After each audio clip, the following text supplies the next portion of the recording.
Vangelo di Giovanni. Al principio c'era colui che è la parola. Egli era con Dio, egli era Dio. Egli era al principio con Dio. Per mezzo di lui Dio ha creato ogni cosa. Senza di lui non ha creato nulla. Egli era vita, e la vita era luce per gli uomini. Quella luce risplende nelle tenebre, e le tenebre non l'hanno vinta. Dio mandò un uomo, si chiamava Giovanni. Egli venne come testimone della luce perché tutti gli uomini, ascoltandolo, credessero nella luce. Non era lui la luce, Giovanni era un testimone della luce, la luce vera, colui che illumina ogni uomo, stava per venire nel mondo. Egli era nel mondo. Il mondo è stato fatto per mezzo di lui, ma il mondo non l'ha riconosciuto. È venuto nel mondo che è suo, ma i suoi non l'hanno accolto. Alcuni però hanno creduto in lui. A questi Dio ha fatto un dono di diventare figli di Dio. Non sono diventati figli di Dio per nascita naturale, per volontà d'un uomo. È Dio che ha dato loro la nuova vita. Colui che è la parola è diventato un uomo e ha vissuto in mezzo a noi, uomini. Noi abbiamo contemplato il suo splendore divino.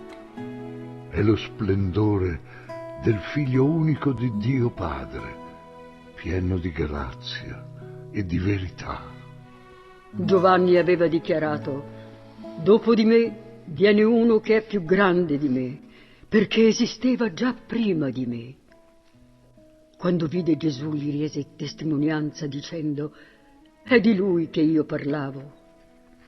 La ricchezza della sua grazia si è riversata su di noi e noi tutti l'abbiamo ricevuta, perché Dio ha dato la sua legge per mezzo di Mosè, ma la sua grazia e la sua verità sono venute a noi per mezzo di Gesù, il Cristo. Nessuno ha mai visto Dio. Il Figlio unico di Dio, quello che è sempre vicino al Padre, ce lo ha fatto conoscere.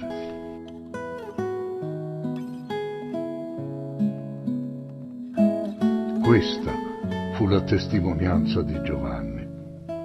Le autorità ebraiche avevano mandato da Gerusalemme sacerdoti e addetti al culto del Tempio per interrogarlo.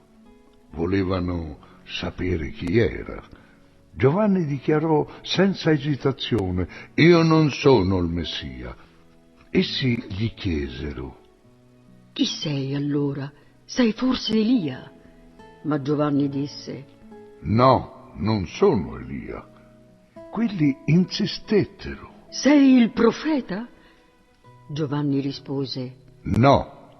Alla fine gli chiesero: chi sei dunque? Perché noi dobbiamo riferire qualcosa a quelli che ci hanno mandati. Cosa dici di te stesso? Allora Giovanni disse: io sono la voce di uno che grida nel deserto: spianate la strada per il Signore. Così ha detto il profeta Isaia. Quelli che interrogavano Giovanni appartenevano al gruppo dei farisei. Gli domandarono ancora: se non sei il Messia, né Elia, né il profeta, perché battezzi la gente? Giovanni rispose: io battezzo con acqua, ma in mezzo a voi c'è uno che voi non conoscete. Egli viene dopo di me, ma io non sono degno neanche di sciogliergli i lacci dei suoi sandali. Questo accadeva vicino al villaggio di Betania, al di là del fiume Giordano dove Giovanni battezzava. Il giorno dopo Giovanni vede Gesù venire verso di lui e dice: ecco l'agnello di Dio che prende su di sé il peccato del mondo. Parlavo di lui quando dicevo: dopo di me viene uno che è più grande di me, perché esisteva già prima di me. Anch'io non lo conoscevo, tuttavia Dio mi ha mandato a battezzare con acqua per farlo conoscere al popolo di Israele. Poi Giovanni portò questa testimonianza: ho visto lo Spirito di Dio scendere come una colomba dal cielo e rimanere sopra di lui. Anch'io non lo conoscevo quando Dio mi mandò a battezzare con acqua, ma Dio mi disse: tu vedrai lo Spirito scendere e fermarsi su un uomo. È lui che battezzerà con Spirito Santo. Ebbene, io ho visto accadere questo e posso testimoniare che Gesù è il Figlio di Dio.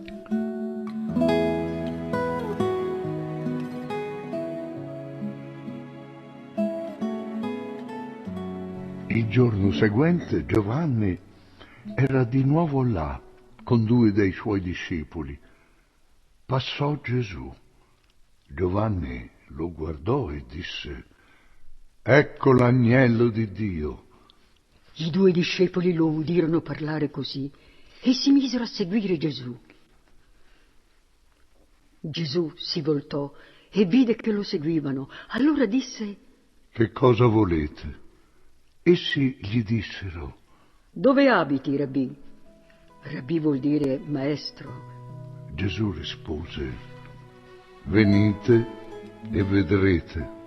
Quei 2 andarono, videro dove Gesù abitava e rimasero con lui il resto della giornata.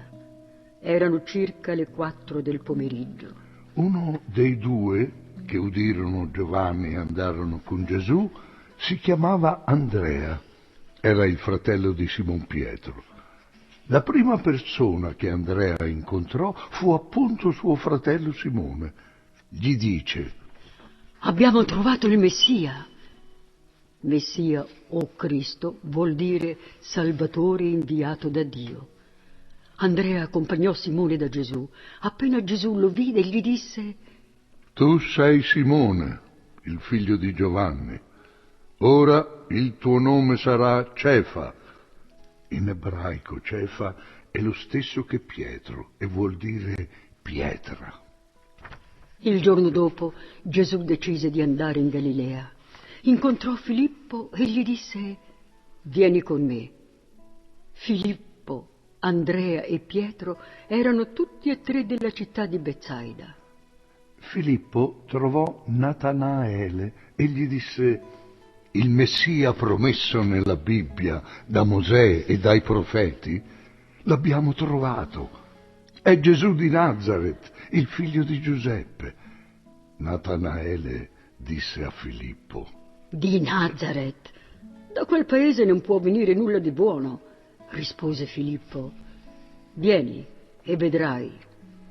Gesù vide venire Natanaele e disse: questo è un vero israelita, un uomo senza inganno. Natanaele disse a Gesù: come fai a conoscermi?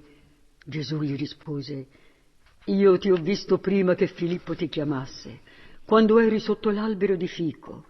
Natanaele esclamò: maestro, tu sei il figlio di Dio, tu sei il re di Israele.